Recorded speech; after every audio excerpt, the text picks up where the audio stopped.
여자가 밖에서 돈 몇 푼 번다고 유세를 떨어? 당장 사표 던지고 와서 내 시합이 똥기적이나 빨아라. 시어머니의 이 모욕적인 폭언이 제 이성을 완전히 끊어놓았습니다.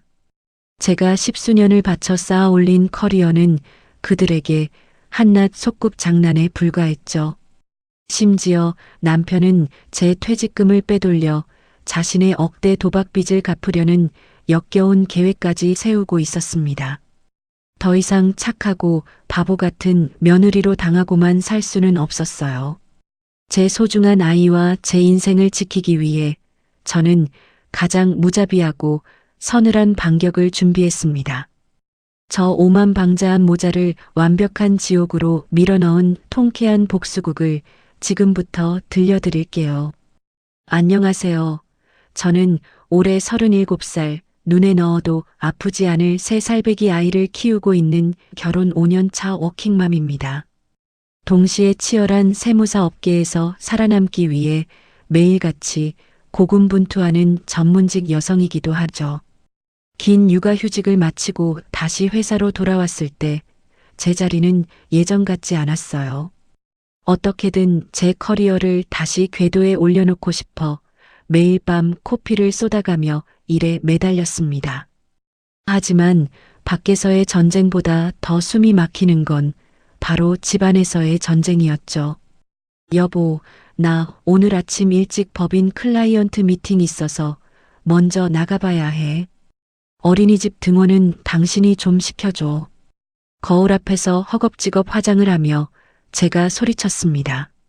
바닥에 널브러진 아이 장난감을 밟을 뻔해 휘청거리면서요. 하지만 안방 침대에서 들려오는 남편의 대답은 제 속을 뒤집어 놓기에 충분했습니다. 아, 나 어제 늦게까지 회식해서 피곤하다고. 당신이 가는 길에 좀 데려다 주면 안 돼? 내가 씻기고 옷 입히면 애가 막 울고 난리 친단 말이야. 이불을 머리끝까지 뒤집어 쓴 채 웅얼거리는 남편을 보며 저는 깊은 한숨을 삼켰습니다. 여보 좀 도와줘. 나 오늘 오전에만 굵직한 미팅이 3개나 잡혀 있어. 어제 회식한다고 새벽 1시 다 돼서 술 냄새 폴폴 풍기며 들어온 사람이 누군데? 제 날카로운 목소리에 남편이 신경질적으로 이불을 걷어찼습니다. 아침부터 왜 이렇게 사람을 달달 볶아? 알았어, 알았다고. 내가 데려다 주면 될 거 아니야. 진짜 여자가 일 좀 한다고 유세는 엄청나게 떨어요. 남편도 저와 같은 직장인이지만 육아는 철저하게 제 몫으로 미루는 사람이었습니다. 아이 기저귀 한번 스스로 제대로 갈아본 적 없는 사람이죠. 맞벌이를 하면서도 집안일과 육아의 무거운 짐은 온전히 제 어깨를 짓누르고 있었습니다. 그래도 저는 악착같이 버텼습니다. 내 아이의 든든한 미래를 위해서, 그리고 수년을 바쳐 이뤄낸 세무사로서의 제 자존심을 지키기 위해서요. 전쟁 같은 아침을 치르고 출근한 후에도 제 하루는 분초를 다투며 흘러갔습니다. 이선아 세무사님, 지난번 요청하신 건설사 법인세 절세안 검토 끝났습니다. 아, 네. 수고하셨어요. 지금 바로 회의실로 들어갈 테니 자료 세팅 부탁드릴게요. 산더미처럼 쌓인 서류와 끊임없이 울리는 전화벨 소리. 숨 돌릴 틈도 없이 바쁘게 돌아가는 일상이지만 저는 이 팽팽한 긴장감이 나쁘지 않았습니다. 오히려 제가 살아있다는 느낌을 확실하게 받았죠. 동료들의 인정과 클라이언트들의 신뢰를 다시 쌓아가며 제 커리어는 완벽하게 복귀하고 있었습니다. 그날도 평소처럼 야근을 각오하고 밀린 재무제표를 뚫어지게 들여다보고 있던 참이었습니다. 조용하던 사무실에 제 휴대폰이 요란하게 울리기 시작했습니다. 화면에 뜬 발신자는 시어머니였습니다. 평소에는 제 생일에도 안부 전화 한 통 안 하시던 분이라 저는 의아한 마음으로 전화를 받았습니다. 네, 어머님. 저 지금 사무실에서 업무 중인. 제 말이 채 끝나기도 전에 수화기 너머로 시어머니의 다급하고 찢어질 듯한 비명이 고막을 때렸습니다. 예, 며느리야. 너 지금 당장 서울병원으로 튀어와라. 네? 병원이요? 어머님, 무슨 일이세요? 누가 다치셨어요? 심장이 쿵하고 바닥으로 떨어지는 것 같았습니다. 내 시아비가 방금 쓰러졌다. 거실에서 갑자기 억소리 내고 쓰러지더니 숨도 제대로 못 쉬고 응급실로 실려왔어. 너 당장 하던 일 다 때려치우고 빨리 안 오고 뭐해? 네. 아버님이요? 순간 머릿속이 새하얘지면서 손에 들고 있던 펜을 바닥에 툭 떨어뜨리고 말았습니다. 알겠습니다, 어머님. 저 지금 바로 갈게요. 남편한테는 연락하셨어요? 제가 다급하게 묻자 시어머니의 악을 쓰는 소리가 더 커졌습니다. 그 녀석은 지금 전화를 안 받아. 아주 속이 터져 죽겠어.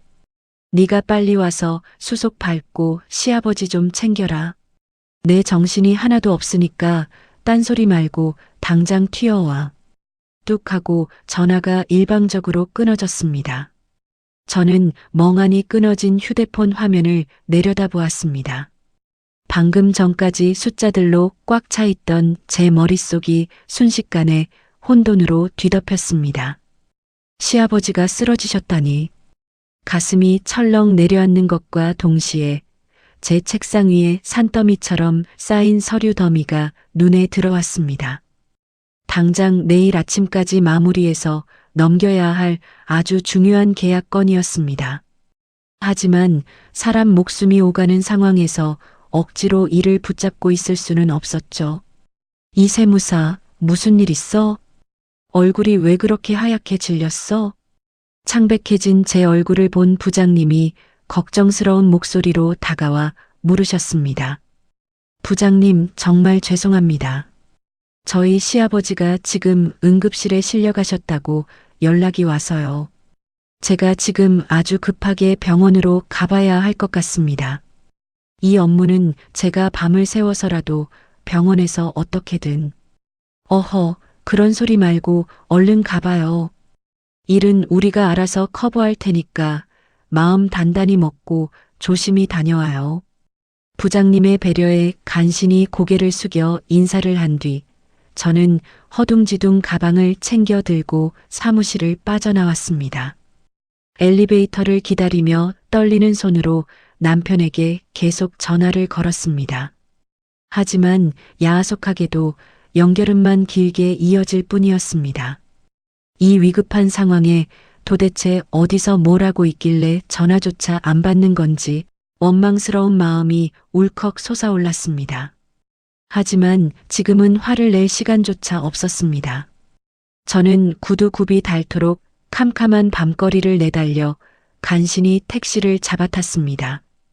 택시 창밖으로 스쳐 지나가는 화려한 도시의 불빛들이 오늘따라 유난히 어지럽게 느껴졌습니다. 가슴이 미친 듯이 뛰고 알 수 없는 불안감이 온몸을 휘감았습니다. 병원 응급실 앞은 그야말로 아수라장이었습니다. 숨을 헐떡이며 뛰어들어간 제 눈에 가장 먼저 들어온 건 대기실 의자에 주저앉아 가슴을 치고 있는 시어머니였습니다. 어머님, 아버님은요? 상태는 좀 어떠세요? 제가 다가가 부축하려 하자 시어머니는 제 손을 매몰차게 탁 쳐냈습니다. 이제 오면 어떡하자는 게야. 내 시아비가 저 안에서 숨을 헐떡이고 있는데 며느리라는 애가 이렇게 늦게 와서야 쓰겠어? 죄송해요. 급하게 오느라. 남편은 아직 안 왔나요? 이놈의 자식은 아직도 전화를 안 받는다. 애가 타 죽겠어. 아주. 다행히 아버님은 응급 처치를 받고 고비를 넘기셨지만 상황은 절망적이었습니다. 의사 선생님의 말로는 뇌출혈로 인해 편마비가 왔다고 하더군요. 당장 혼자서 걷는 것은 물론이고 식사나 대소변 처리조차 불가능해 장기 입원과 재활이 필수적이라는 청천벽력 같은 진단이 떨어졌습니다. 가슴이 철렁 내려앉고 눈앞이 캄캄해졌습니다. 그때 응급실 문이 열리며 남편이 헐레벌떡 뛰어들어왔습니다. 술 냄새가 채 가시지 않은 붉은 얼굴을 하고서요. 엄마, 아빠는? 아빠 괜찮아? 시어머니는 남편을 보자마자 왈칵 눈물을 쏟으며 아들의 품에 매달렸습니다. 아이고, 이놈아, 이제 오니. 내 아비가 이제 평생 누워 지내야 한단다. 이 일을 어쩌면 좋니, 응? 남편은 당황한 기색이 역력했지만 이내 저를 힐끗 노려보며 책임을 전가하듯 쏘아붙였습니다. 당신은 빨리빨리 와서 엄마 좀 안 챙기고 뭐 했어? 기가 막혔지만 시아버지가 누워 계신 응급실 앞에서 차마 소리를 지를 수는 없었죠. 저는 꾹 참으며 입술을 꽉 깨물었습니다. 다음 날 아침 아버님이 일반 병실로 옮겨지고 저희 세 사람은 병실 앞 휴게실에 마주 앉았습니다. 무거운 침묵을 먼저 깬 것은 시어머니였습니다. 상황이 이렇게 됐으니 며느리 네가 당분간 병원에 붙어 있어야 하겠다. 네, 그게 무슨 말씀이세요? 무슨 말이긴 무슨 말이야.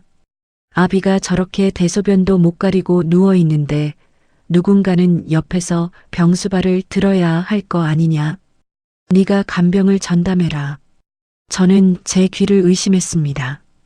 어머님, 저 복직한 지 이제 겨우 몇 달 지났어요.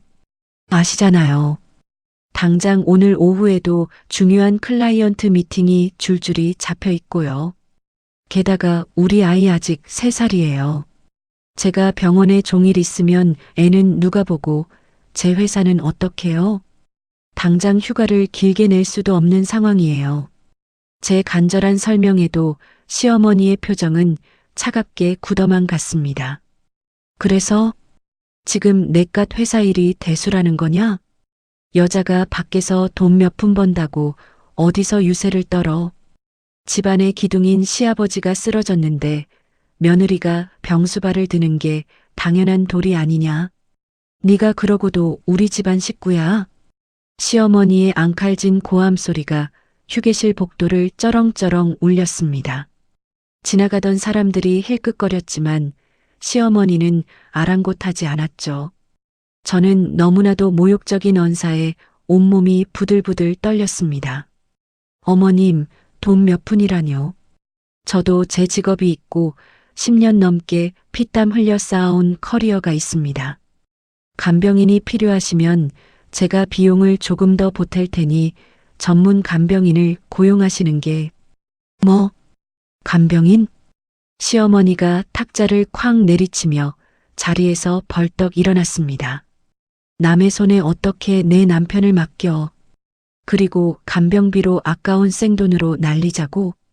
너 아주 이기적이고 독한 년이구나. 시아비 똥오줌 치우는 게 그렇게 더럽고 싫더냐. 저는 억울하고 답답한 마음에 구원의 눈빛으로 남편을 바라보았습니다. 우리의 팍팍한 대출금 그리고 아이 양육비까지 생각하면 제가 일을 그만둘 수 없다는 걸 남편도 잘 알고 있었으니까요. 하지만 남편의 입에서 나온 말은 제 가슴에 날카로운 비수를 꽂았습니다. 여보, 엄마 말이 맞아. 당신 진짜 이기적이다. 아니, 이기적인 게 아니라 현실적으로 불가능하잖아. 당신이 내 상황 다 알면서 어떻게 그런 소리를 해? 제가 원망 섞인 목소리로 소리치자 남편은 오히려 미간을 팍 찌푸리며 혀를 찢찢 찼습니다. 아, 아빠가 저렇게 쓰러지셨는데 당신 일 타령이 나와? 까짓 거 세무사 일 나중에 다시 하면 되잖아. 여자가 애 키우면서 일하는 거 힘들다며. 이참에 병원에서 아빠 간병도 하고 틈틈이 우리 애도 돌보면 되겠네. 당신은 왜 그렇게 매사에 정이 없고 쌀쌀 맞아? 남편과 시어머니 두 사람의 뻔뻔한 협공에 저는 숨이 턱턱 막혀왔습니다. 제가 그토록 밤을 새워가며 지켜온 제 직업이 이 사람들에게는 한낱 우스운 소꿉장난처럼 취급받고 있었죠. 며느리의 도리라는 그 폭력적이고 무거운 족쇄가 제 숨통을 서서히 옥죄어 오는 것 같았습니다. 그날 이후 저의 하루하루는 그야말로 숨막히는 지옥으로 변해버렸습니다. 어떻게든 회사 일과 육아 그리고 병원 방문까지 병행해 보려 했지만 상황은 제 의지대로 흘러가지 않았죠. 무엇보다 저를 가장 미치게 만든 것은 시어머니의 상상을 초월하는 횡포였습니다. 네, 이선아 세무사입니다. 너 2년 지금 당장 병원으로 안 튀어오고 뭐해? 어머님, 저 지금 회의 들어가야 해요. 오후에 잠깐 들를 테니까. 회의고 나발이고 내 시합이 기저귀 갈아야 하니까 당장 와. 내가 늙어서 허리가 끊어질 것 같은데 며느리라는 년이 팔자 좋게 사무실에 앉아 있어? 너 지금 당장 안 오면 내가 내 회사로 쳐들어갈 줄 알아. 시어머니는 하루에도 수십 번씩 제 사무실 직통번호로 전화를 걸어 업무를 방해했습니다. 제가 업무상 전화를 받지 못하면 기어코 다른 직원들의 내선 번호까지 알아내 전화를 돌려대셨죠. 이선아 세무사님, 어머님 전화 계속 오시는데요. 무슨 일 있으신 거 아니에요? 동료들의 걱정 어린 시선과 대표님의 눈치에 저는 쥐구멍이라도 숨고 싶은 심정이었습니다. 하지만 사무실 밖에서의 끔찍한 현실은 집 안으로까지 이어졌습니다. 야근을 마치고 파김치가 된 몸으로 병원에 들러 시아버지의 상태를 살피고 밤늦게 집에 돌아왔을 때였습니다. 현관문을 열자마자 거실 소파에 대자로 누워 텔레비전을 보고 있는 남편의 모습이 보였죠. 자신의 친아버지가 병원에 누워 계시는데 퇴근 후 코빼기도 비치지 않은 채 빈둥거리고 있었습니다. 아, 왜 이렇게 늦게 와? 남편은 저를 보자마자 짜증부터 버럭 냈습니다. 여보, 당신은 손이 없어, 발이 없어? 당신 아버님 병실에 한 번이라도 가봤어? 내가 왜 가? 거기 엄마가 다 알아서 하고 있는데. 그리고 며느리인 당신이 가서 싹싹하게 챙겨야 하지. 아들이 가서 뭐 하냐? 나 오늘 회사에서 진짜 스트레스 받았어. 잔소리하지 말고 빨리 밥이나 줘. 손가락 하나 까딱하지 않고 제게 명령을 내리는 남편의 뻔뻔함에 치가 떨렸습니다. 어떻게 저렇게 자기 핏줄의 고통 앞에서도 무책임할 수 있는지 도무지 이해할 수가 없었죠. 상황은 갈수록 점입가경으로 치달았습니다.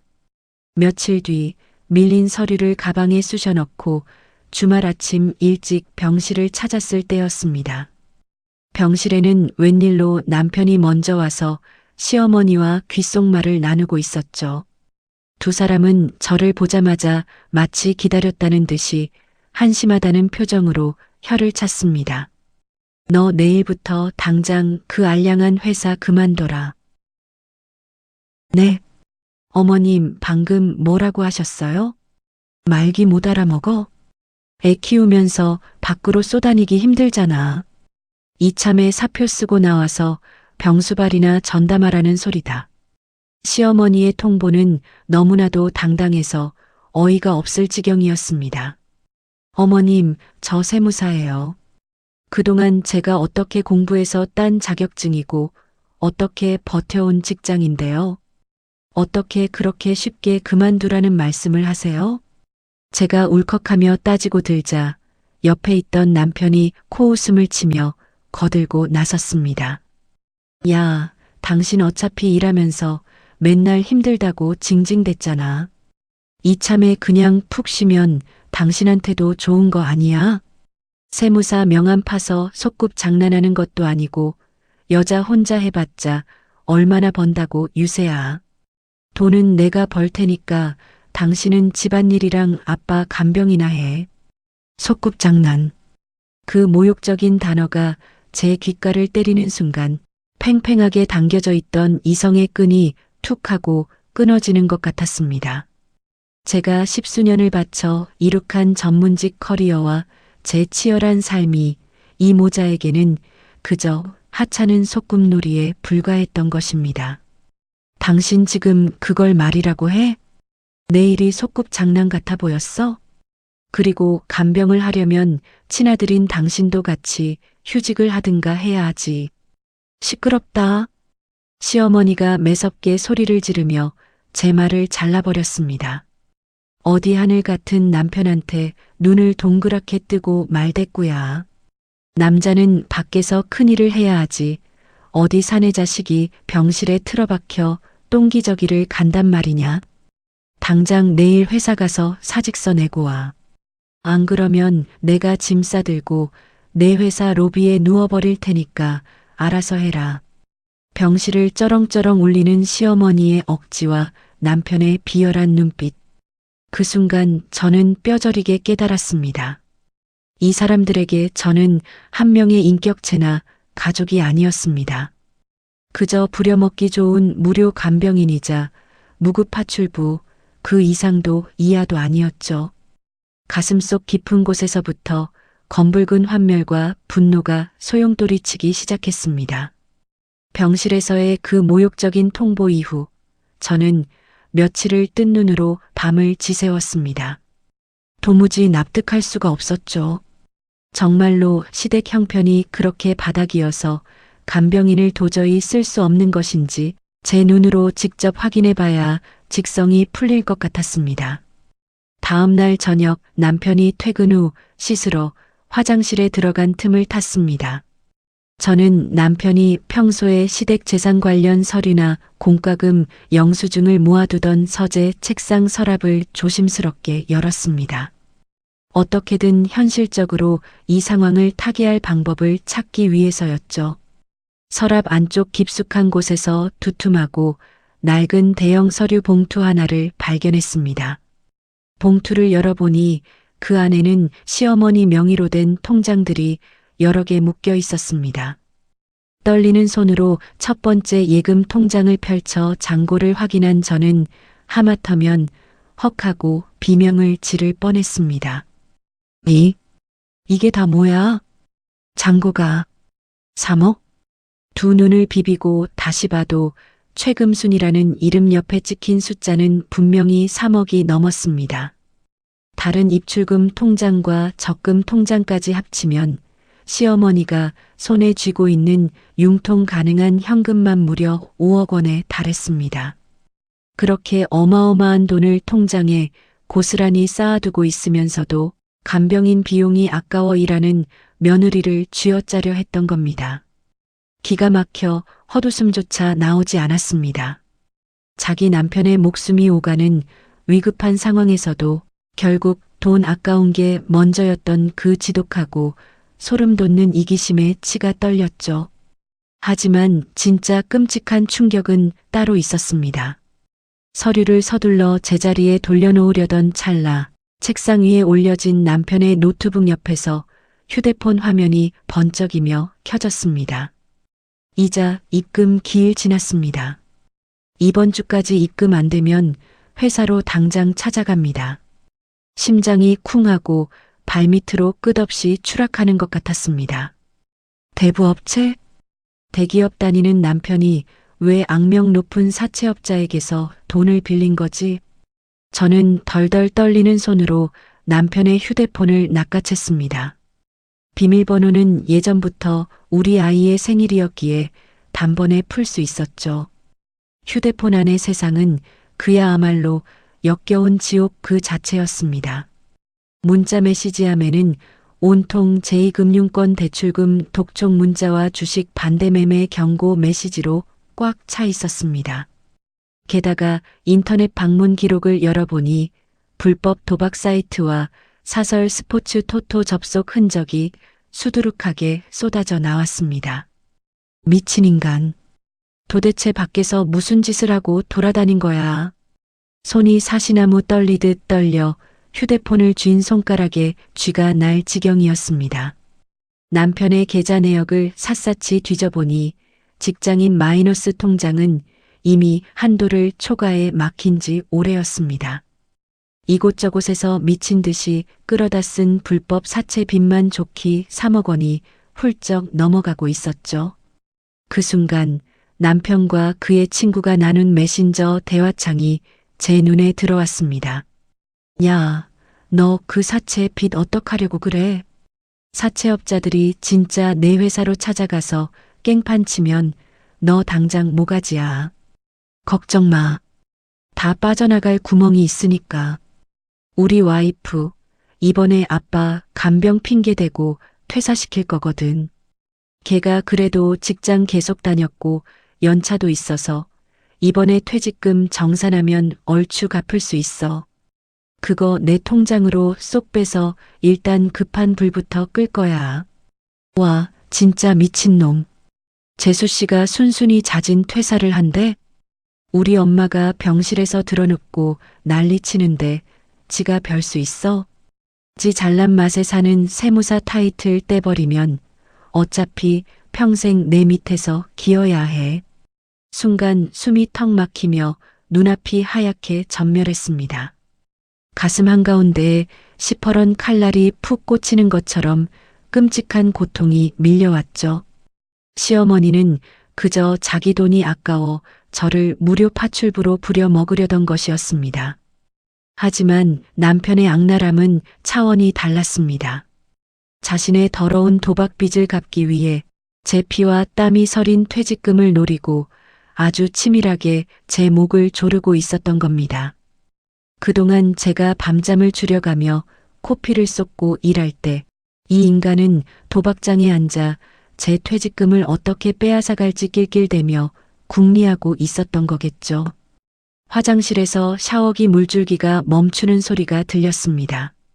저는 황급히 휴대폰 화면을 끄고 원래 있던 자리에 내려놓은 뒤 서재를 미친 듯이 빠져나왔습니다. 안방으로 돌아와 침대 끝에 주저앉은 저는 덜덜 떨리는 두 손으로 창백해진 얼굴을 감싸쥐었습니다. 너무나 엄청난 배신감에 눈물조차 나오지 않았습니다. 여보, 나 다 씻었어. 수건으로 젖은 머리를 털며 안방으로 들어온 남편이 콧노래를 흥얼거렸습니다. 아, 개운하다. 당신은 안 씻어? 내일 당장 회사 가서 사직 써내고 오려면 일찍 자야 하지. 우리 엄마 불같은 성격 당신도 잘 알지? 내일 진짜 당신 회사 로비로 쳐들어가서 머리채 잡을지도 몰라. 그렇게 세상 뻔뻔하게 말하는 남편의 얼굴을 정면으로 마주하는 순간 헛구역질이 치밀어 올랐습니다. 속으로는 제 퇴직금을 빼돌릴 징그러운 계획을 세우고 있으면서 겉으로는 쓰러진 아버지를 핑계대며 저를 벼랑 끝으로 몰아넣는 저 악마 같은 미소. 여보, 왜 멍하게 앉아서 대답이 없어? 내 말 안 들려? 남편이 신경질적인 목소리로 저를 툭 쳤습니다. 저는 간신히 구역질을 삼키고 천천히 고개를 들었습니다. 이대로 허무하게 무너질 수는 없었습니다. 여기서 제가 감정을 주체하지 못하고 미친 듯이 소리를 지른다면 저 모자의 역겨운 계획을 완벽하게 부숴버릴 수 없으니까요.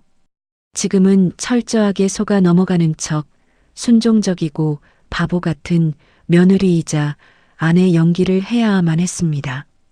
가슴속 깊은 곳에서는 이미 통제할 수 없는 붉은 분노가 끓어오르고 있었지만 저는 겉으로 그 뜨거운 불길을 완벽하게 숨겼습니다. 저는 그 어느 때보다 순종적이고 기죽은 목소리를 꾸며내어 입을 열었습니다. 알았어. 당신 말이 다 맞아. 내가 내일 회사 가서 대표님한테 잘 말씀드리고 그만둘게. 제 바보같이 고분고분한 대답을 듣자마자 남편의 입꼬리가 실룩거리며 비열하게 올라가는 것을 저는 똑똑히 보았습니다. 거봐, 진작에 그렇게 말 들으면 좀 좋아? 어차피 여자들 직장생활, 애 낳고 나면 다 거기서 거기야. 세무사 타이틀 떼고 나면 당신도 그냥 뻔한 아줌마라고. 참, 그리고 당신 퇴사하면 퇴직금 나오지? 그거 내 통장으로 다 옮겨놔. 내가 알아서 잘 굴려보고 생활비 타서 쓰게 해줄 테니까. 알겠지? 세상에 이렇게 뻔뻔하고 소름 돋는 악마가 또 있을까요? 자기 도박 빚을 갚기 위해 아내의 10년치 피땀이 서린 퇴직금을 빼앗아 가려 하면서 겉으로는 경제권을 쥐고 생활비를 주겠다며 생색을 내는 저 더러운 주둥이. 당장이라도 그 입을 찢어버리고 싶었지만 저는 눈을 꾹 감고 주먹을 꽉 쥔 채 대답했습니다. 응, 알았어. 당신 하라는 대로 할게. 대신 나도 담당하던 클라이언트가 있으니까 인수인계할 시간이 며칠 필요해. 어머님한테는 당신이 잘 좀 말씀드려줘. 제 완벽한 연기에 남편은 완전히 속아 넘어간 듯 득에양양하게 콧노래까지 흥얼거리며 안방 침대로 돌아가 벌렁 누웠습니다. 다음 날 퇴근 후 저는 겉으로는 한없이 지치고 주눅든 표정을 꾸며내며 병실을 찾았습니다. 물론 제 재킷 주머니 안에는 휴대폰 녹음기가 켜져 있었죠. 제가 병실 문을 열고 들어가자마자 시어머니의 표독스러운 호통이 비수처럼 날아들었습니다. 이년아, 넌 오늘 당장 사표 쓰고 오라니까 왜 이 시간에 기어들어와. 내 말이 우스워? 어머님 회사에 당장 인수인계는 해야 해서 며칠만. 시끄럽다. 이 징글징글하고 독한 년아. 내 시아비가 똥오줌을 못 가려서 내가 밤낮으로 죽어나가게 생겼는데 인수인계. 어디서 여자가 돈 몇 푼 번다고 그깟 일 가지고 유세를 떨어. 너 당장 내일 안 그만두고 또 핑계대면 내가 내 회사 쳐들어가서 로비에 들어누워 깽판을 칠 줄 알아. 내까짓게 밖에서 나대봤자 결국 우리 집안돼 있는 기계고 내 아들 뒷바라지 하는 식모야. 어디서 시어미를 가르치려 들어. 시어머니의 입에서 폭포수처럼 쏟아지는 그 모욕적이고 천박한 폭언들은 제 휴대폰에 토시 하나 빠짐없이 선명하게 녹음되고 있었습니다. 속으로는 피눈물이 나고 억장이 무너져 내렸지만 저는 오히려 더 애처로운 목소리로 훌쩍이며 눈물까지 쥐어짜냈습니다. 죄송해요, 어머님. 조금만 더 시간 주세요. 인수인계 마치고 바로 정리할게요. 제가 고개를 푹 숙이고 굴복하자 시어머니는 그제야 만족스러운 듯 콧방귀를 뀌며 팔짱을 꼈습니다. 시어머니의 치명적인 폭언과 부당 대우 증거를 성공적으로 수집한 저는 바로 다음 단계로 넘어갔습니다. 남편의 불법 도박 증거와 막대한 빚 그리고 시어머니의 5억 원짜리 은닉 재산 증거를 완벽하게 박제하는 것이었죠. 그날 밤 남편이 코를 골며 골아떨어진 새벽이 되자 저는 숨죽여 서재로 들어갔습니다. 어제 책상 서랍에서 봤던 시어머니의 굵직한 예금 통장들을 모조리 꺼냈죠. 그리고 제 휴대폰 카메라로 그 수억 원의 잔고가 찍힌 내역과 시어머니의 이름을 한 장도 빠짐없이 선명하게 촬영했습니다. 이어서 남편의 휴대폰을 몰래 열었습니다. 불법 스포츠 토토 사이트에 접속했던 더러운 화면들, 악명 높은 사채업자들에게 온 살벌한 협박 문자들, 그리고 도박 빚으로 얼룩진 끝없는 계좌이체 내역까지 그 모든 참담한 증거들을 모조리 캡처하여 제 개인 메일로 조용히 전송했습니다. 그 억대의 빚 액수를 다시 눈으로 확인하면서도 제 손은 이제 어제처럼 떨리지 않았습니다. 오직 저 오만하고 추악한 인간들을 어떻게 가장 고통스럽게 파멸시킬 것인가 그 차가운 계산만이 제 머릿속을 명료하게 맴돌 뿐이었죠. 세무사로서 숫자를 다루고 자금의 숨겨진 흐름을 추적하는 일은 제 가장 강력한 무기이자 전문 분야였습니다. 저는 남편이 입맛을 다시며 빼돌리려던 제 퇴직금은 철저하게 안전한 곳으로 분리해 두었습니다. 그리고 남편 명의로 되어 있는 저희 부부의 공동재산인 아파트에 가압류를 걸 준비까지 일사천리로 마쳤습니다. 점심시간을 쪼개어 제 의뢰인이자 평소 친분이 두터웠던 이혼 전문 변호사님을 몰래 찾아갔습니다. 변호사님 앞 테이블에 제가 밤새도록 모아둔 증거 자료들을 쫙 펼쳐놓았죠. 선아 씨, 세상에 어떻게 이런 일들을 혼자 다 감당했어요. 이 정도면 더 볼 것도 없이 완벽한 승소입니다. 남편의 유책 사유가 너무나 명백하고 불법 도박의 사채까지 끌어다 썼으니 아이 양육권은 무조건 선아 씨가 가져옵니다. 게다가 시어머니의 이 폭언 녹음본 아주 훌륭해요. 부당한 대우와 모욕도 완벽한 이혼 및 위자료 청구 사유에 해당합니다. 변호사님의 확신에 찬 대답을 들으니 그제야 꽉 막혔던 숨이 조금 트이는 것 같았습니다. 위자료는 최대한으로 청구할 거고 저 인간 쓰레기 같은 남편의 사채 빚은 단 한 푼도 선아 씨가 떠안지 않도록 철저하게 분리할 겁니다. 걱정하지 마세요. 감사합니다, 변호사님. 최대한 자비 없이 가장 비참하고 빈털터리로 쫓겨나도록 서류 작성 부탁드릴게요. 저는 단호하게 말하며 이혼 소장과 위임장에 거침없이 제 도장을 꼭 찍었습니다. 모든 법적 준비와 반격을 위한 치밀하고 무자비한 덫이 완성되었습니다. 제가 며칠 동안 죽은 듯이 순종하며 눈물을 흘리는 척하는 사이 시어머니와 남편은 저를 완벽하게 길들였다고 착각하며 승리감에 도취해 있었죠. 집에 돌아와 새근새근 잠든 제 불쌍한 아이의 뺨을 어루만지고 저는 가방 속에 고이 넣어둔 서류 봉투를 쓰다듬었습니다. 남편의 추악한 불법 도박 빚내요. 시어머니의 5억 원짜리 은닉 재산 통장 사진들, 시어머니의 모욕적인 폭언이 담긴 녹음 파일, 그리고 제 피와 눈물로 완성된 완벽한 이혼 소장까지. 이 두툼한 서류 봉투가 곧 저 오만한 모자의 세상을 산산조각 낼 끔찍한 폭탄이 될 것이었습니다. 어두운 서재 창밖으로 불어오는 서늘한 밤바람이 오늘따라 유난히 제 뺨을 시원하게 스치고 지나갔습니다. 제 입가에는 아무도 모르는 아주 차갑고 서늘한 미소가 번지고 있었습니다. 모든 법적 준비를 완벽하게 끝마친 바로 다음 날 저녁이었습니다. 저는 평소보다 짐을 가득 채운 무거운 서류 가방을 들고 시아버지가 계신 병실 문을 열었습니다. 제가 문을 열고 들어서자마자 병실 안의 공기는 마치 승전보를 울린 점령군들처럼 오만하고 기고만장했죠.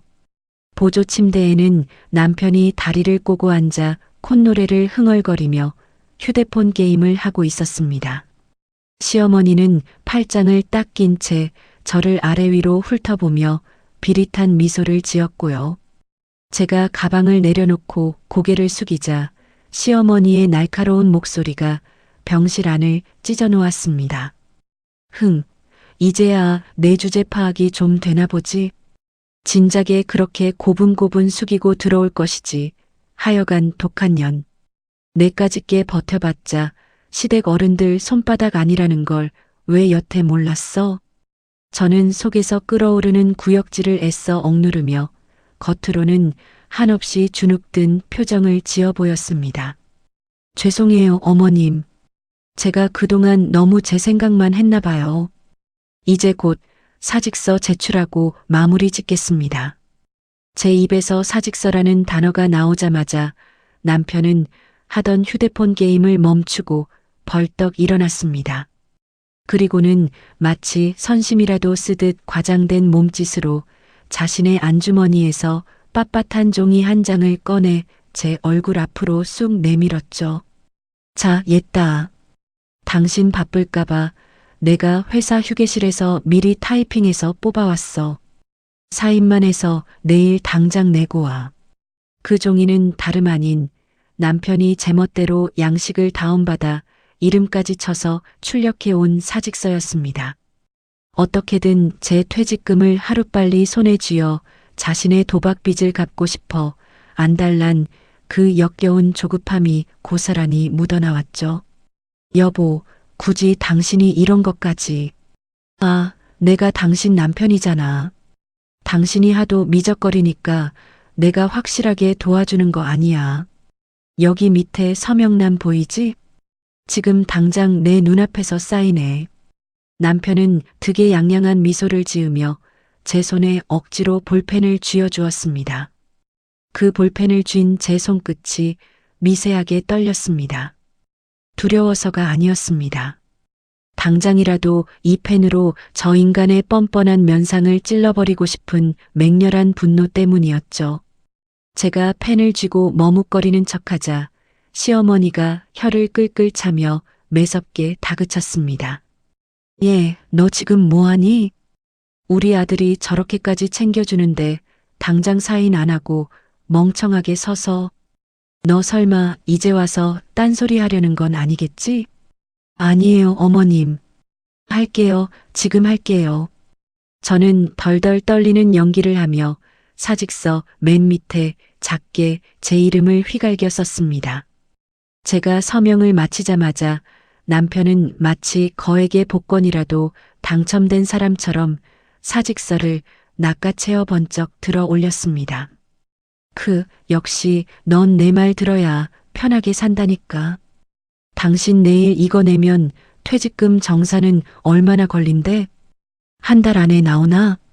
당신 직급도 높고 근속 연수도 제법 되니까 이번에 들어오면 꽤 짭짤하겠다. 그 말을 내뱉는 남편의 두 눈동자는 이미 돈에 눈이 멀어번들거리고 있었습니다. 자신의 억대 사채 빚을 막아줄 생명줄을 드디어 손에 넣었다는 그 천박하고 오만한 착각. 시어머니 역시 남편의 말에 맞장구를 치며 코웃음을 쳤습니다. 그래, 네가 그동안 우리 집안 며느리 노릇 제대로 한 것도 없는데 그깟 퇴직금이라도 보태서 애비 병원비에 써야 하지. 내일 당장 회사 때려치우고 모레부터는 아침 일찍 병원으로 출근해라. 내가 아주 뼈가 부서질 것 같으니까 똥 기저귀 가는 것부터 네가 다 도맡아 해. 알겠니? 두 모자는 제가 완전히 굴복하여 자신들의 발밑에 엎드렸다고 철석같이 믿고 있었습니다. 자신들이 쳐놓은 가부장적인 족쇄와 비열한 협박이 완벽하게 통했다고 확신하면서요. 네, 어머님. 여보, 당신 말대로 내일 깔끔하게 다 정리하고 올게. 저는 최대한 체념한 듯한 목소리로 대답하며 서류 가방의 손잡이를 꽉 움켜쥐었습니다.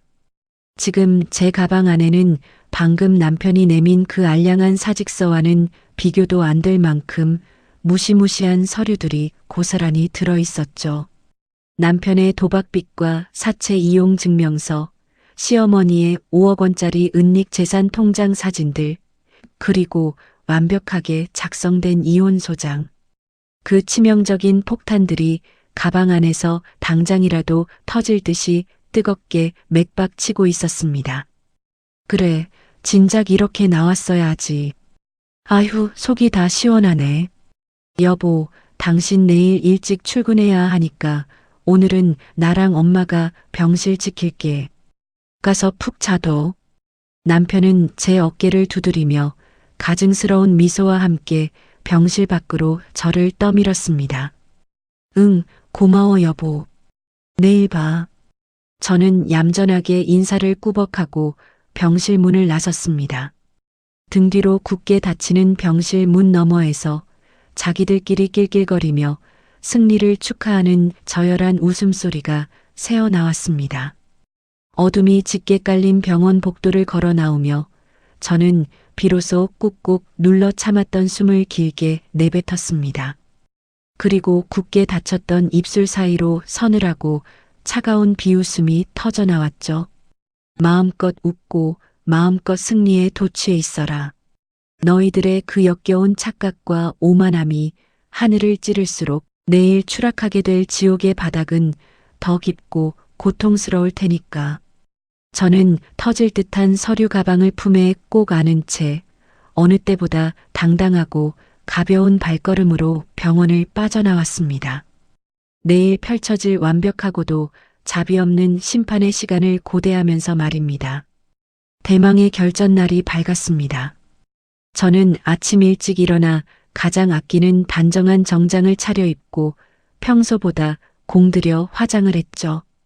오늘만큼은 그 누구 앞에서도, 특히 저 오만한 모자 앞에서는 한치의 흐트러짐도 보이고 싶지 않았으니까요. 출근 시간이 지날 무렵 저는 회사가 아닌 시아버지가 누워 계신 병원으로 향했습니다. 제 한 손에는 터질 듯이 묵직한 서류 가방이 들려 있었습니다.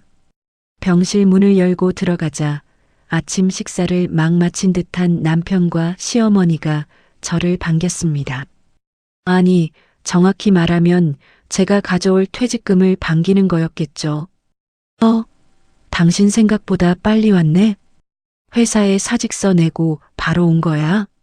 남편이 자리에서 벌떡 일어나며 반색을 했습니다. 아휴, 그래. 빨리빨리 처리하고 와야 하지. 이제부터 여기서 내 시아비 수발이나 제대로 들어라. 시어머니도 귤을 까먹으며 거만하게 턱짓을 하셨죠. 저는 묵묵히 병실 안으로 걸어 들어가 좁은 보호자용 테이블 앞에 섰습니다. 그리고 저를 향해 기대에 찬 눈빛을 반짝이는 남편을 똑바로 쳐다보았죠. 여보, 퇴직금 정산은 언제 된대? 내가 말한 대로 내 계좌로 바로 싸달라고 했지? 그 천박한 입술에서 끝까지 돈 타령이 나오는 것을 들으니 헛웃음이 터졌습니다. 저는 대답 대신 들고 온 서류 가방의 지퍼를 열었습니다. 그리고 남편이 그토록 원하던 사직 수리 서류가 아닌 두툼하고 무거운 서류 봉투를 꺼내 테이블 위에 탁 하고 소리나게 내려놓았습니다. 이게 뭐야? 남편은 실실 웃으며 봉투를 열어 내용물을 꺼냈습니다. 가장 먼저 남편의 손에 잡힌 것은 붉은 도장이 선명하게 찍힌 이혼 소장이었습니다. 남편의 실실거리던 인매가 순식간에 돌처럼 굳어졌습니다. 이혼? 당신 미쳤어? 갑자기 이게 무슨 개수작이야? 남편이 길길이 날뛰며 소리를 지르자 시어머니도 놀란 눈으로 다가왔습니다. 뭐라고? 이혼이라니? 인연이 지금 시아비가 쓰러져서 누워있는데 미쳐 돌아가는구나. 저는 흥분한 두 사람을 향해 차갑게 미소 지으며 입을 열었습니다. 개수작은 내가 아니라 당신이 부렸지. 그 밑에 있는 서류들도 마저 꼼꼼히 확인해봐. 제 말에 남편은 덜덜 떨리는 손으로 다음 장을 넘겼습니다. 그곳에는 불법 스포츠 토토 사이트 접속 기록과 도박장 출입 증거 사진들이 적나라하게 인쇄되어 있었습니다. 게다가 악명 높은 사채업자들과 주고받은 협박 문자 캡처본까지 한 장도 빠짐없이 묶여 있었죠. 심지어 남편의 이름으로 빚진 3억 원이 훌쩍 넘는 사채 빚 증명서까지 모든 게 완벽하게 구비되어 있었습니다. 그 서류들을 확인하는 순간 남편의 얼굴에서 핏기가 싹 가시며 시체처럼 하얗게 질려버렸습니다. 너 이거 어떻게 알았냐고? 네가 어젯밤 코골며 자는 동안 내가 다 복사해뒀지. 당신 도박 빚값 자고 내 피 같은 퇴직금을 가로채려던 그 소름 돋는 계획도 말이야. 제가 또박또박 쏘아붙이자 남편은 눈동자를 불안하게 굴리며 꿀먹은 벙어리가 되었습니다. 여보, 그게 아니라 이건 내가 다 설명할 수 있어. 설명? 내 입에서 시아버지 간병 핑계대고 날 퇴사시켜서 돈 빼돌리겠다고 내 친구랑 낄낄거리며 떠든 메신저 대화도 마저 읽어줄까? 제 단호하고 서늘한 말에 남편은 다리에 힘이 풀렸는지 보조 침대 모서리에 털썩 주저앉고 말았습니다. 옆에서 이 상황을 도무지 파악하지 못해 어리둥절해하던 시어머니가 남편의 어깨를 마구 흔들었습니다. 얘 아들아, 이게 다 무슨 소리냐? 네가 도박을 해? 사채 빚이 3억이라니 그게 무슨 귀신 씨나락 까먹는 소리야. 저는 혼란에 빠진 시어머니를 향해서도 자비 없이 쐐기를 박았습니다. 어머님도 그렇게 억울한 척 아무것도 모르는 척하지 마세요. 어머님 책상 서랍 속에 꽁꽁 숨겨둔 그 5억 원짜리 예금 통장들 제가 못 봤을 것 같나요? 뭐시? 시어머니의 입이 떡 벌어지며 두 눈이 튀어나올 듯이 커졌습니다. 통장에 5억이나 현금으로 쥐고 계시면서 고작 그 전문 간병인 쓸 돈 몇 푼이 아까우셨죠? 그래서 며느리 직장까지 강제로 그만두게 만들고 무료 간병인으로 뼈 빠지게 부려 먹으려고 하셨잖아요. 너 이 발칙한 년이 감히 시어미 뒷조사를 해? 어디서 따박따박 말대꾸야. 시어머니가 손을 번쩍 치켜들며 제 뺨을 때리려 악을 쓰며 달려들었습니다. 하지만 저는 더 이상 어제까지의 바보같이 당하며 눈물 흘리던 며느리가 아니었습니다. 저는 허공을 가르고 날아오는 시어머니의 손목을 단단히 낚아채며 매섭게 쏘아보았습니다. 어디서 감히 제게 손을 올리세요? 이혼 소송은 물론이고 그동안 어머님이 제 직장까지 전화해서 퍼부은 폭언들 싹 다 녹음해서 위자료 청구까지 완벽하게 걸어놨습니다. 제가 내뱉는 무자비하고 날카로운 사실들에 병실 안의 공기는 숨막히는 얼음장처럼 차갑게 얼어붙었습니다. 방금 전까지 저를 마음대로 쥐고 흔들 수 있다며 오만방자하게 굴던 모자의 낯짝은 이제 경악과 공포로 흉측하게 일그러져 있었죠. 저는 시어머니의 손목을 거칠게 뿌리치며 빳빳하게 허리를 폈습니다. 그리고 지금까지 모아둔 그들의 추악한 민낯을 조목조목 읊어주며 그토록 기다렸던 반격의 순간을 온몸으로 만끽했습니다. 제가 매몰차게 뿌리친 손목을 부여잡고 시어머니는 부들부들 떨었습니다. 야, 아들아 사채 빚이 3억? 이게 다 무슨 소리야? 네가 진짜 도박을 해서 3억을 날렸단 말이냐? 시어머니의 날카로운 비명이 병실 천장을 뚫을 듯이 울려 퍼졌습니다. 평소 돈이라면 끔찍하게 아끼고 며느리 앞에서는 몇백만 원짜리 간병인 비용도 아깝다며 벌벌 떨던 시어머니였죠. 그런 그녀에게 3억이라는 막대한 빚은 그야말로 청천벽력 같은 소리였을 겁니다. 남편은 사색이 되어 시어머니의 바짓가랑이를 다급하게 붙잡았습니다. 엄마, 그게 아니야. 내가 주식으로 조금 손해를 본 걸 만회하려고 아주 잠깐 손을 댄 건데.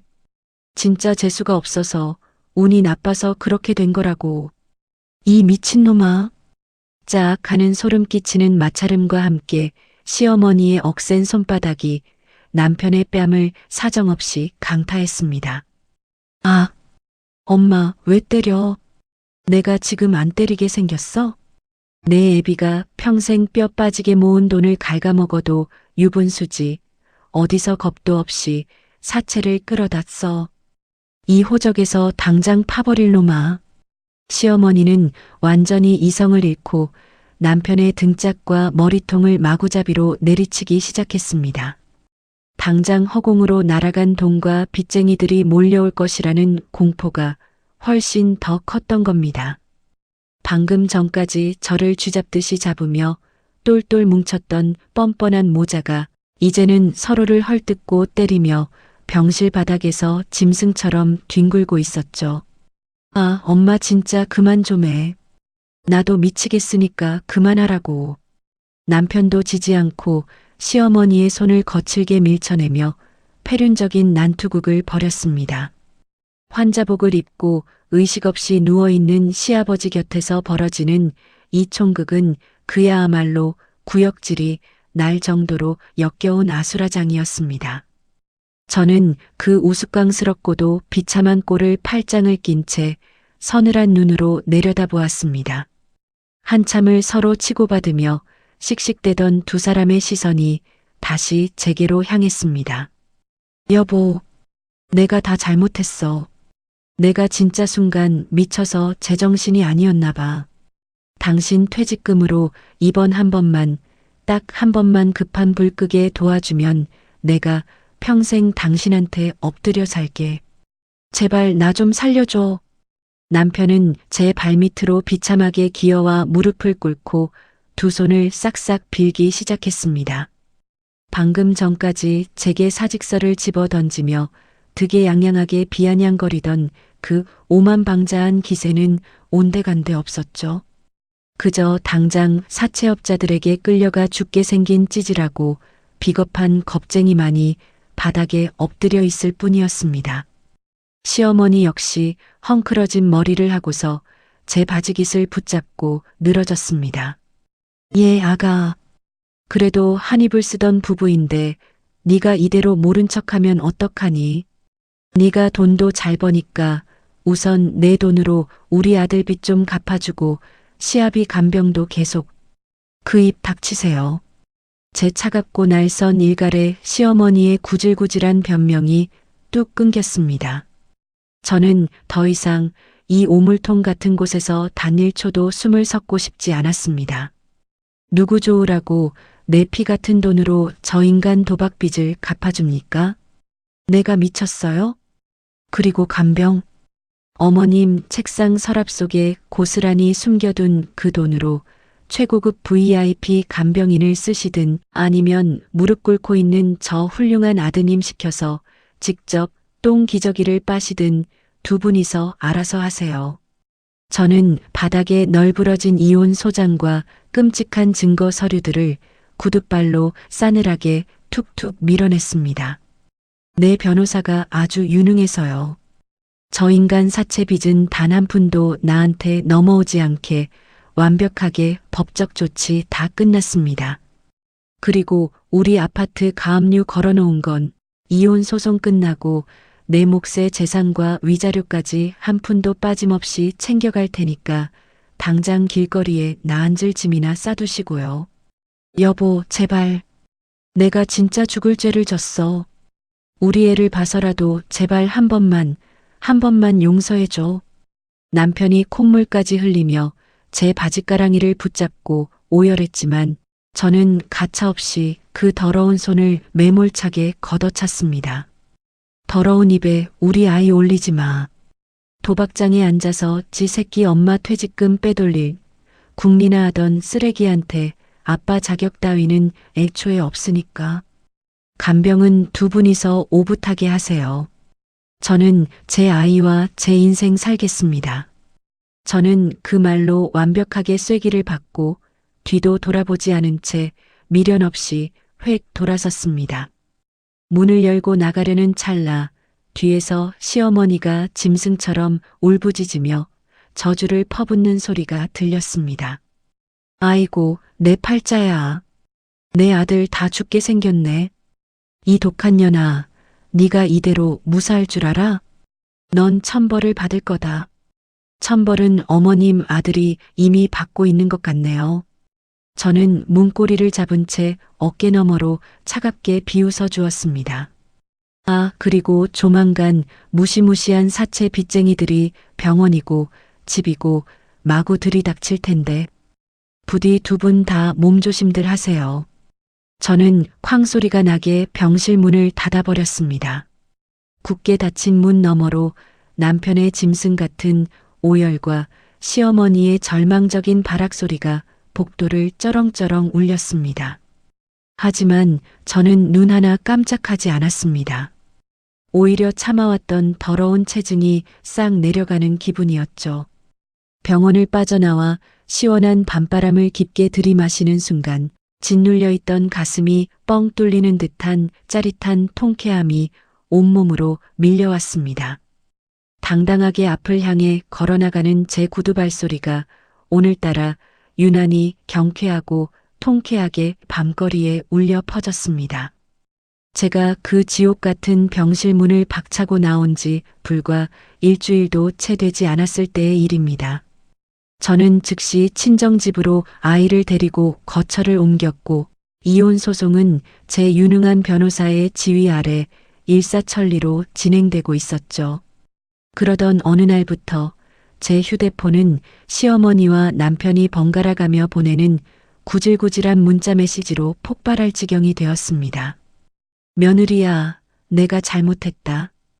그 무서운 사채업자 놈들이 병실까지 쳐들어와서 다 때려 부수고 난리를 쳤어.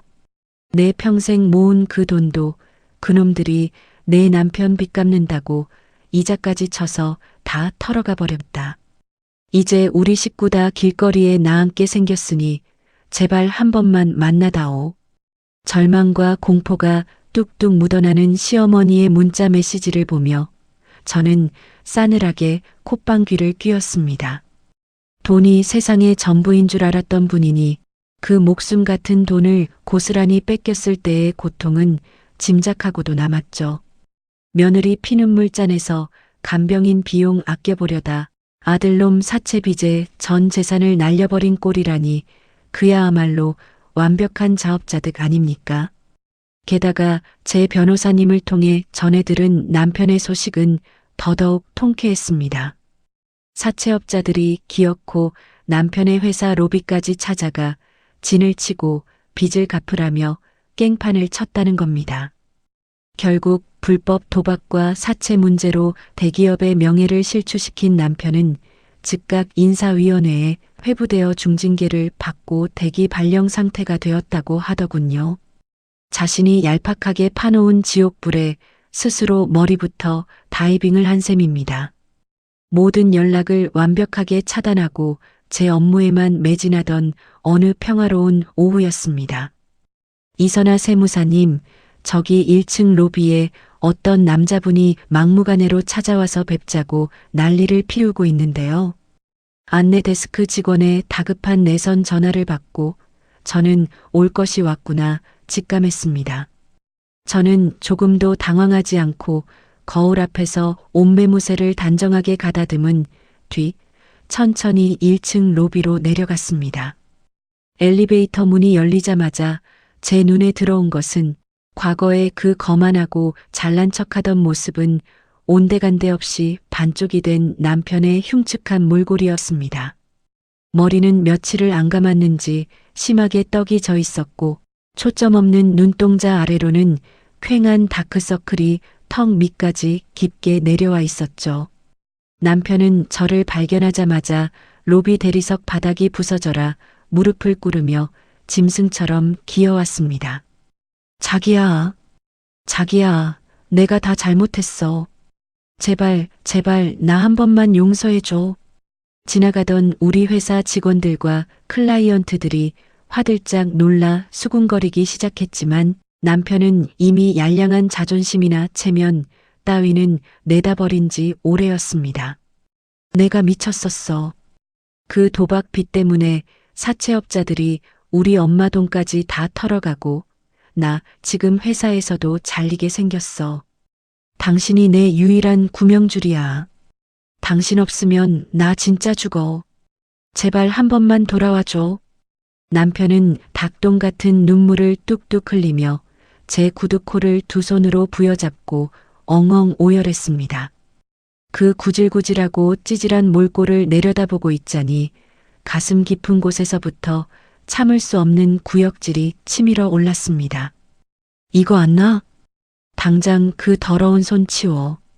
제가 얼음장처럼 차가운 목소리로 경고했지만 남편은 더욱 필사적으로 매달리며 징징거렸습니다.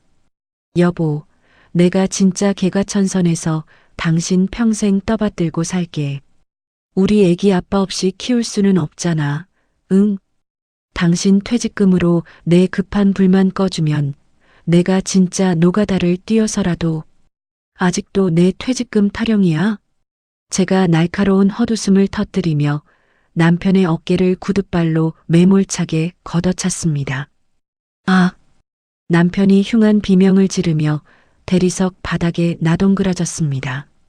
내 입에서 험한 소리 나오기 전에 우리 애기 입에 올리지 말라고 했지.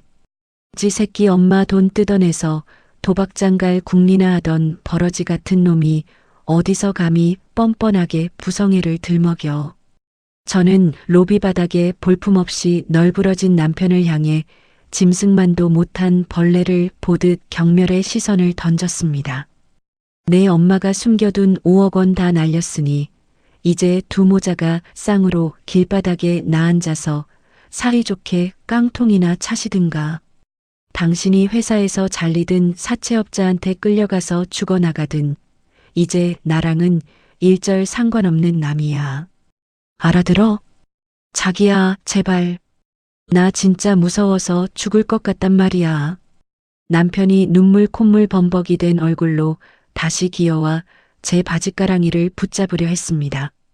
하지만 저는 조금의 미동도 없이 주머니에서 휴대폰을 꺼내 들어 통화 버튼을 눌렀습니다. 경찰서죠? 여기 세무사 사무소 1층 로비인데요. 접근 금지 가처분 신청 중인 사람이 찾아와서 업무를 방해하고 행패를 부리고 있습니다. 지금 당장 출동 좀 해주세요. 제가 눈 하나 깜짝하지 않고 112에 신고를 접수하자 남편의 두 눈은 절망과 경악으로 튀어나올 듯 끔찍하게 커졌습니다. 여보, 그래도 내가 명색이 남편인데. 전 남편이겠지. 그리고 내 돈 훔치려던 예비 범죄자. 저는 차갑게 일갈하며 로비의 보안 요원들을 향해 단호하게 손짓했습니다. 보안팀장님, 저 사람 경찰 올 때까지 한 발짝도 못 도망가게 꽉 잡고 계세요. 영업 방해죄까지 싹 다 추가해서 철저하게 고소해 버릴 테니까요. 얼마 지나지 않아 쩌렁쩌렁한 사이렌 소리와 함께 경찰차가 로비 앞에 도착했습니다. 출동한 경찰관들에게 양팔을 옴짝달싹 못하게 결박당한 채 질질 끌려가는 남편의 모습은 그야말로 비참함과 찌질함의 극치였죠. 자기야, 이선아, 너 나한테 이럴 수는 없어. 내가 널 얼마나 사랑했는데. 짐승처럼 울부짖으며 발악하는 남편의 목소리가 경찰차 문이 닫히며 점차 먹먹하게 멀어져 갔습니다. 남편이 남기고 간 더러운 눈물 자국을 구둣발로 무심하게 비벼 끈 저는 다시 사무실로 올라가는 엘리베이터에 올랐습니다. 거울에 비친 제 얼굴은 그 어느 때보다 환하고 눈부시게 빛나고 있었습니다. 완벽하게 쓰레기통에 처박힌 그들의 끔찍한 말로와 제 아이와 함께 새롭게 시작될 찬란한 앞날을 자축하면서 저는 가벼운 콧노래를 흥얼거렸습니다.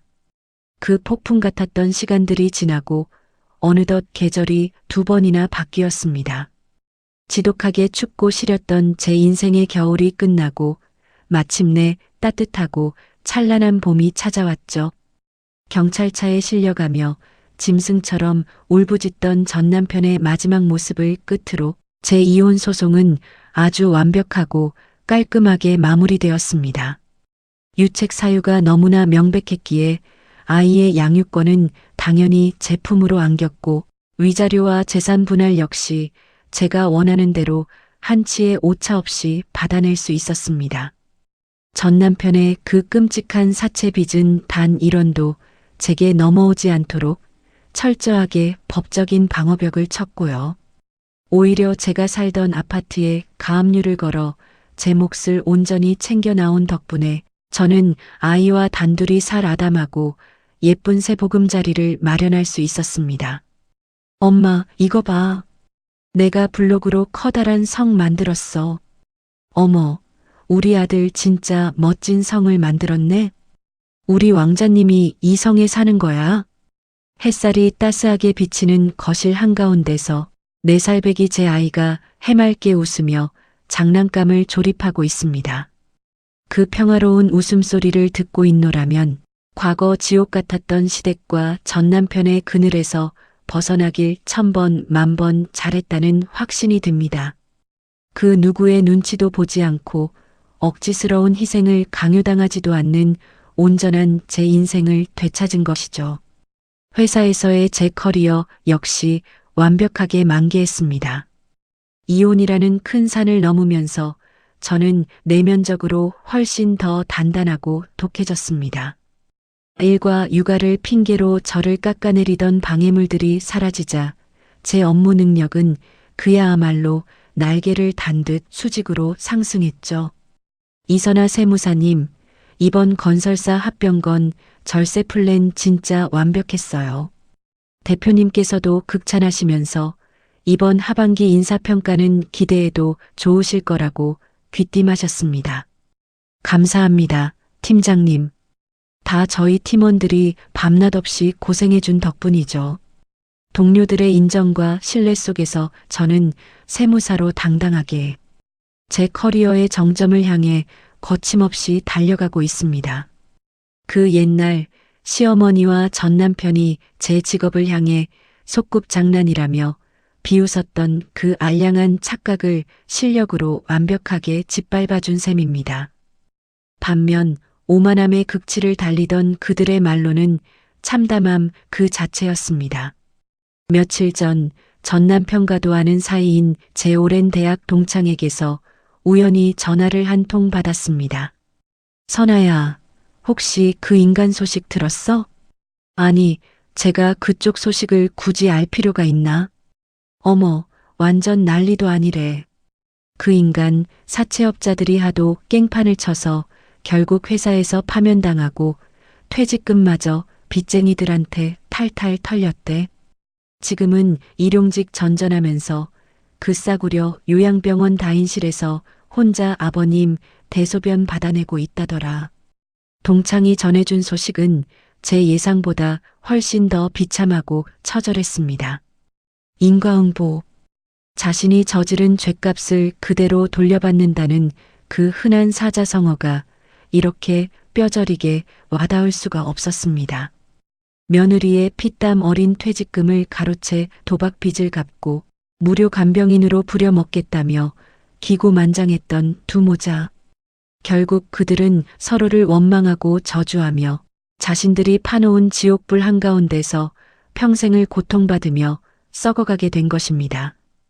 어제 저녁에는 제 휴대폰 차단 목록의 스팸함에 음성 메시지가 하나 남겨져 있었습니다. 모르는 번호였지만 들어보지 않아도 누구인지 직감할 수 있었죠. 저는 차가운 얼굴로 재생 버튼을 눌렀습니다. 여보, 나 진짜 너무 힘들어. 아빠 똥기저귀 하루에 10번씩 가는 것도 지치고 엄마는 맨날 누워서 내 욕만 하고 나 진짜 하루하루가 지옥 같아. 제발 나 좀 살려주면 안 될까? 내가 다 잘못했어. 내가 미친놈이었어. 수화기 너머로 들려오는 전 남편의 목소리는 짐승의 울음소리보다 더 비참하고 구질구질했습니다.